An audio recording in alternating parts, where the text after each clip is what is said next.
The land, like us, is alive. You don't have to venture far from our cities and towns to slow down and go back to nature. So refreshing. You may know Aaron as an actor and descendant of Arrente and Arabana people, but nature is his medicine.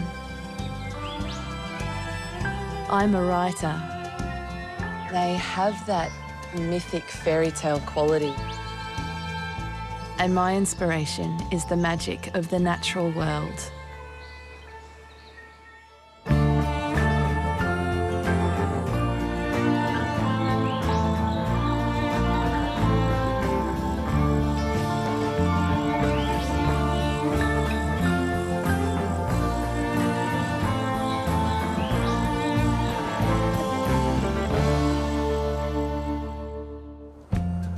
Come with us to the Red Centre, desert country, where the earth chases the sky, pushing the horizon as far as your eye can see.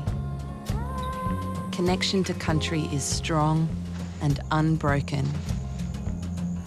Here we learn what country means to two Arrente men who care for and protect their sacred land. We encounter a real desert oasis. And we stargaze with an astrophysicist from one of Australia's most famous impact craters.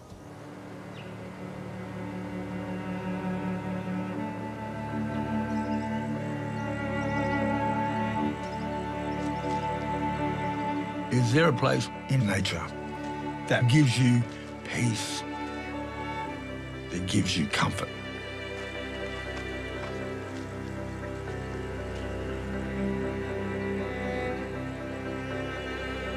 It revitalises your energy by just simply being there, as if you just belong.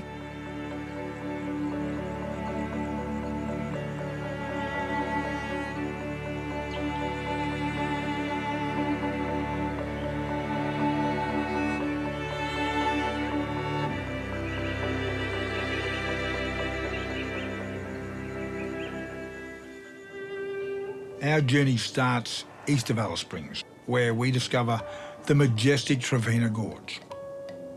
Traversing to the west, we reach the hidden oasis of Palm Valley and Tnorala, where we view the Milky Way and learn its stories. The Arrente people have lived in and around Mbantua, or as it's known to most, Alice Springs, in excess of 20,000 years. With Arrente, there are 5 estates: Mbantua, Central Arrente; Antulia, Eastern Arrente; Ilpma, Western Arrente; Pratam, Southern Arrente; Alinya Tharapa, Lower Southern Arrente. Each responsible for their country to which they belong. Altura is our creator. Altura has no origin. Altura is mysterious and is embodied in all things.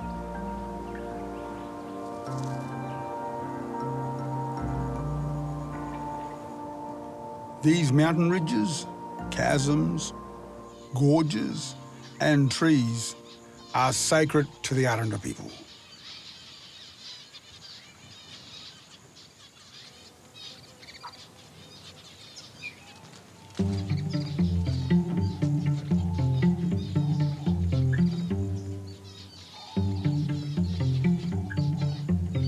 East of Alice Springs is a place known to the Eastern Arrente as Arlakinj, also known as Trephina.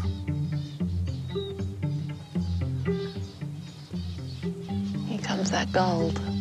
That's beautiful. Light really makes it, doesn't it? Yeah. Changes the colour and the shadows.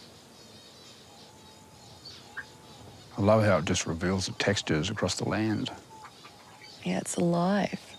And what I'm really struck by here, standing here, is The sense of strength in this place. This country feels so strong. Most of this gorge is made of quartzite, which is the most physically durable rock found on the Earth's surface. Yeah. That iconic red dirt in Central Australia. I mean, that's millions and millions of years old. You know? And that red pigmentation, I mean, it's like that because there's high levels of iron oxidising in the soil. And it's happening today. So that red dirt is pretty much rusting. It's living. Yeah. I grew up around here, and My grandmother, my mother's mother, Yeah. Nana Katie, she comes from Nguala community, 150 kilometres north of here.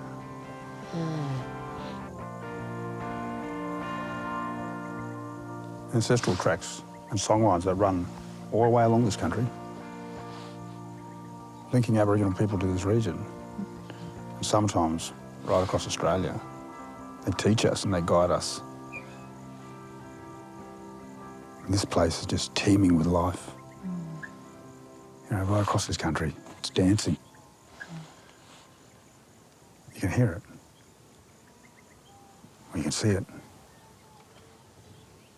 And if you just stay quiet for a moment and just listen, you can feel it.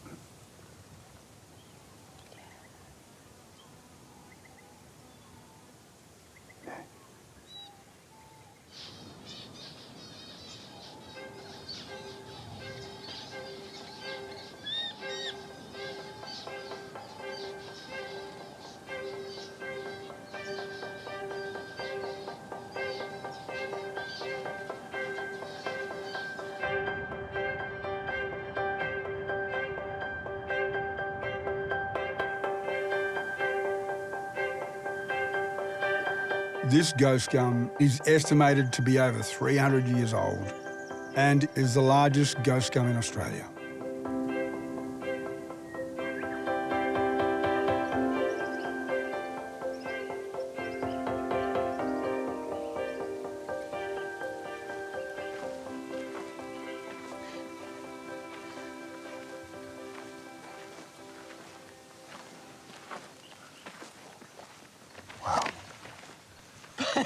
I've never seen a tree like this. Feel a little intimidated. It's trees within a tree. Oh, definitely. It just owns this place. Yeah. You know, these trees, their root system, they extend as far underground as that leafy canopy. So what you see there is what exists under the ground. So they mirror themselves. Their root system is fine but broad, and they take advantage of all the cracks. So when the precious rain falls, this tree will soak up as much as it can. It certainly looks healthy. Yeah, certainly been drinking a lot. You go closer? Yeah, I do. I don't think my neck can go back far enough. It just gets bigger as you get closer.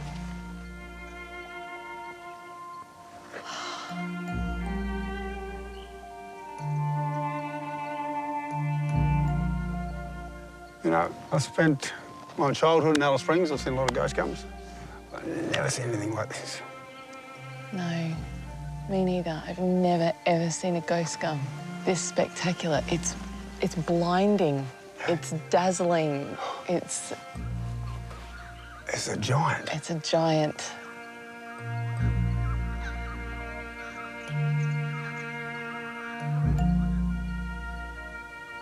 It's beautiful. You know, these trees are also important in ceremony for Arrente people. And they're strongly protected. I mean, generations believe that the beautiful glow of this gum at night is evidence that living spirits exist.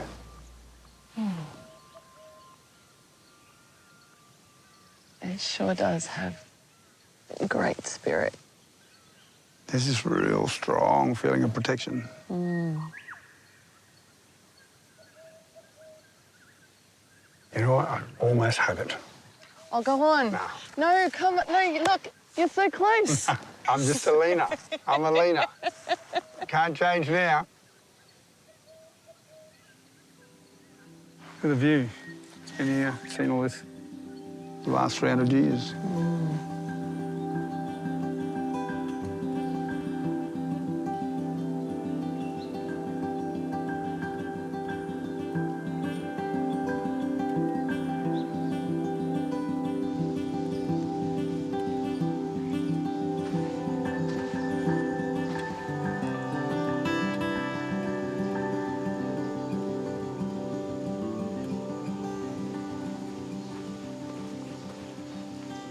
Eastern Arrente elder Paul Williams is Ngarrmurrukatuya, a traditional landowner for Trephina Gorge. His cousin Damien Ryder is a Kuringalungamaba, a caretaker of the land. They are responsible for looking after this country and the ancestors. What? Hello. Hello. Ah, it's just beautiful country. It's a special place. Yes. We feel real happy to be in this beautiful country, and real happy. We're connected with this country, keeps us healthy. And when I see the trees, the ancestors, they respond back to us. They are really talking to us Yeah. and showing us that they're here with us. Yeah. You know, we keep our country strong and the culture. We don't want to lose it. Yeah.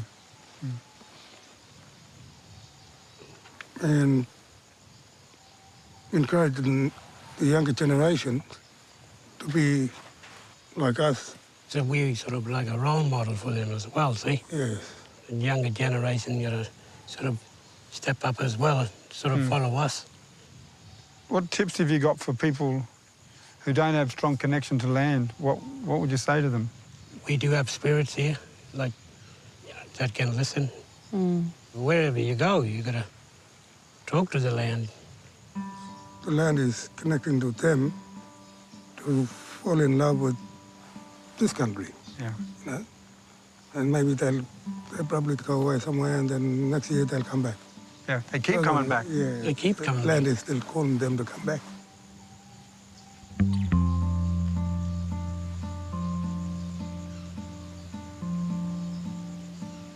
In my 20s, I spent some time living and working in Mutijulu, a community near Uluru. The first time I came to desert country, I fell in love with this place, just like Paul and Damien said. And coming back here, I feel all those same emotions all over again. It's overwhelming and it's beautiful. And the quietness and the fullness of spirit to return, to listen to country call you and come back, is radically freeing and really beautiful.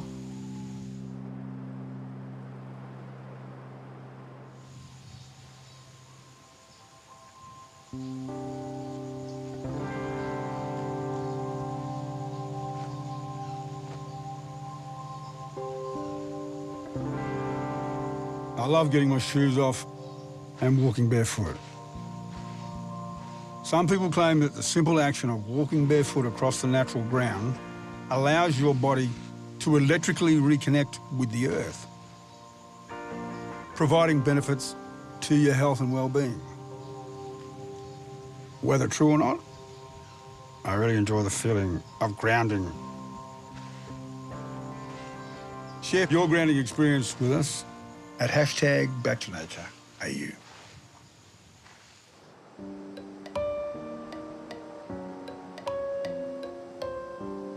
We've arrived in Western Arrente country, where one of the largest water sources, the Lurapinta, or Finke River, has followed the same course for 100 million years. It is said to be one of the oldest rivers in the world. Like many rivers in the region, The Finke is an ephemeral river, only flowing after heavy rainfall and then remaining a dry riverbed for the rest of the year.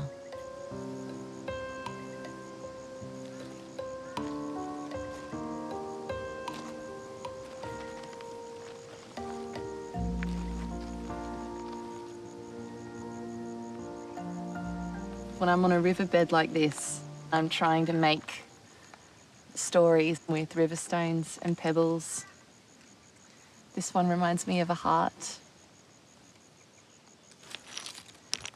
If I keep looking here. This one reminds me a bit of a mermaid story, which is beautiful in this old place of water.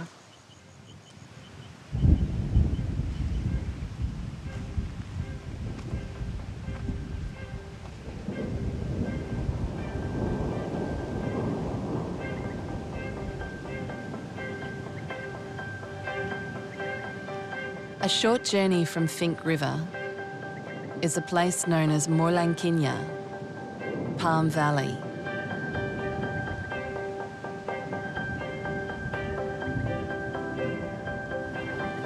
Home to an estimated 12,000 red cabbage tree palms.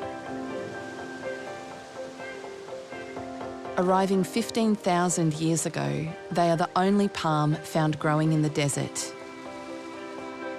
Usually, they're found along the coast in the tropical north.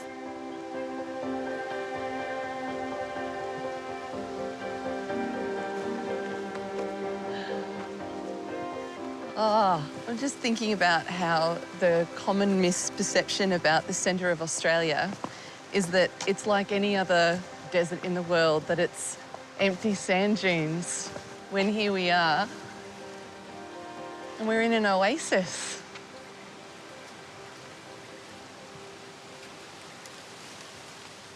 And I'm struggling to put together the red rocks and the ghost gums with these exotic palm trees. It reminds me of the palm tree-lined boulevards or the mirages in old movies. Well, these palms are older than the golden age of Hollywood, that's for sure. The Western Islander people believed that the palms were born from the sparks of the fire from Urabanya, which was northeast of Alice Springs. It blew the sparks across the country, and they landed here, forming these palms. That's so beautiful. You look at the shape of the fronds, and they look like sparks, yeah. like explosions, little flickers of flame.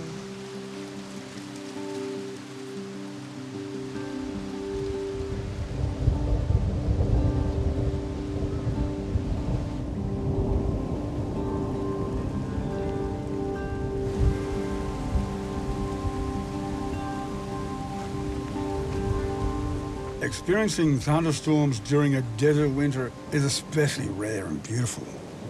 The smell of rain hitting the ground livens your senses.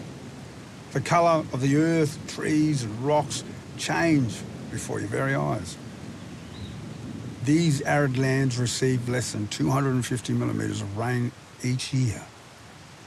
The fresh water nourishes the landscape, replenishes the water sources, encouraging regeneration and new life.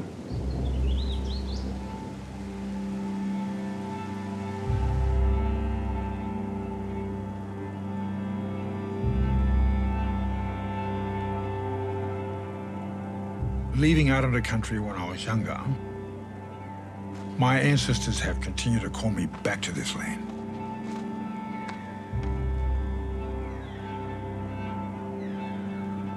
I wasn't born on Earth. I was born in the sky. My mother was on a flight from Adelaide to Alice Springs. As the plane flew over Lake Eyre, Arabana country, my grandfather's country, I arrived. Because of this beginning, I've never felt tethered to country. But this land offered me support.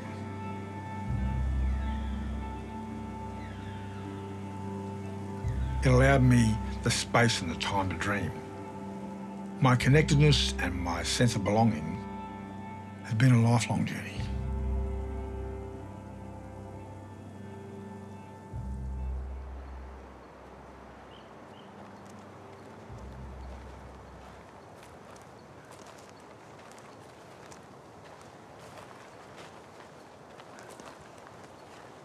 From Palm Valley, we've travelled 80 kilometres west to this majestic desert oak gully.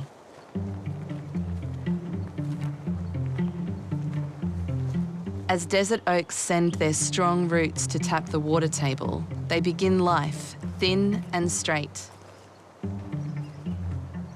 Once reliable water has been sourced, they begin to take their adult form, spreading branches and transforming into a tree with weeping foliage.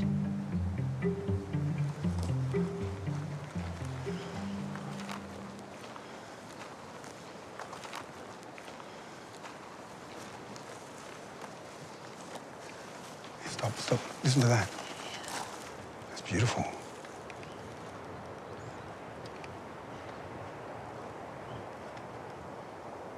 Wow. It's like we're near the ocean.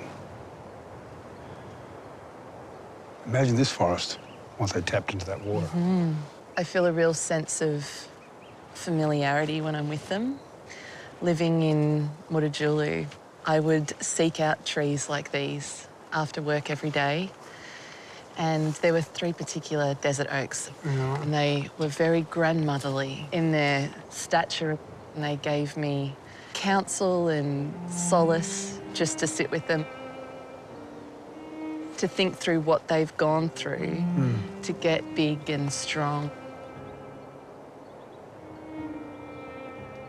I connected really strongly with these trees, and I developed a very deep sense of respect for them.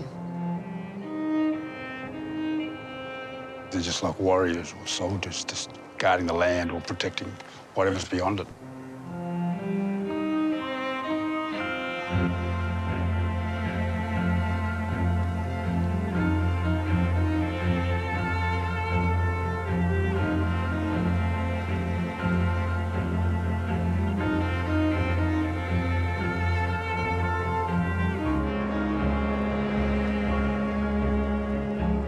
Maybe Tnorala, Goss Bluff, is what those warrior desert oaks are guarding.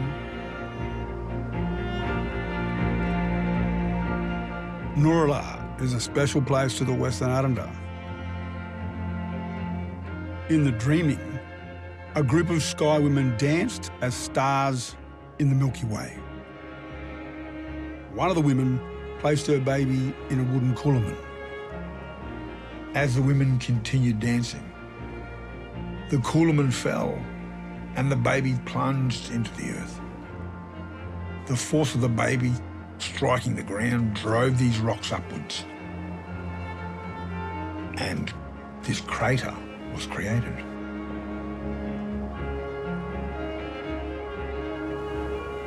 Karlie Noon is a Gamilaraay woman and an astrophysicist who has studied the Milky Way. When I look at the night sky, I'm reminded of something a Gamilaraay elder once told me, and it's something that I know is echoed in many nations all across Australia, and that is that what is on the land is reflected in the sky, and what is in the sky is reflected on the land. The Tnorala story is a fantastic narrative of what happened here. Astrophysicists and geologists tell us that an object, a meteor or an asteroid, crashed here 142 million years ago. And all we have left now are these amazing vertical rocks surrounding us. For the Western Arrente, the coolamon and the baby are falling from the Milky Way. I mean, that story still lives on today. You know, the parents searching for their child, the mother, the evening star, and the father, the morning star. I think it tells me that even though we're usually taught that the Western knowledge system and Indigenous knowledge systems, that they're different. They're really not that different. We're really looking at the same thing, just in a different way. It's really heartbreaking to think that the mother and father are eternally searching for the baby they lost, and we are standing on that land where the baby fell.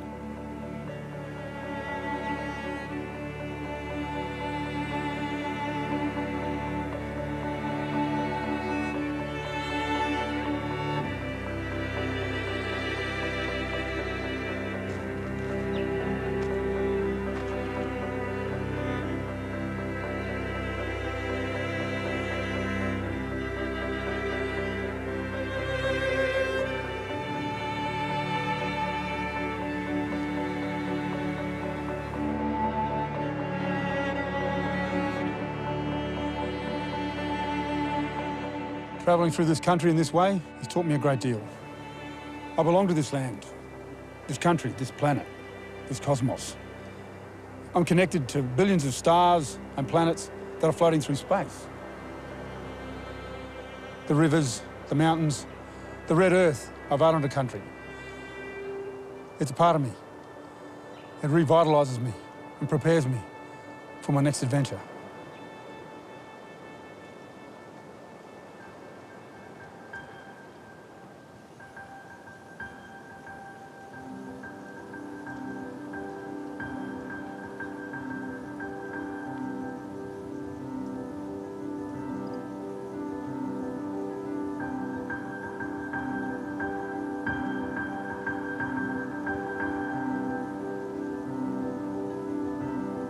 We can see extending all the way across the sky, the disk of the Milky Way. If we look right up the top, we can see just above Jupiter there's like a C shape made out of the stars, and they're quite faint. But that is the Karlie constellation from the Tnorala story. We often call it Corona Australis, meaning the Southern Crown. To see that Karlie that the baby was in really gives you a deeper connected sense of the place we're in. Yeah, it teaches us so much about our country and really reinforces that connection we have to the sky.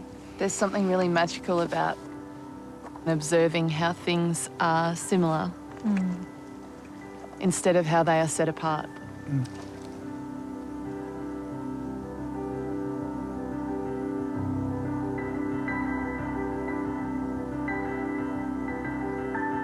We all belong to this universe. We're connected to this planet, this space.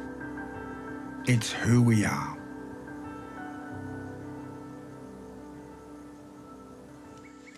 Being back on country not only restores the spirit, it also stirs up an appetite.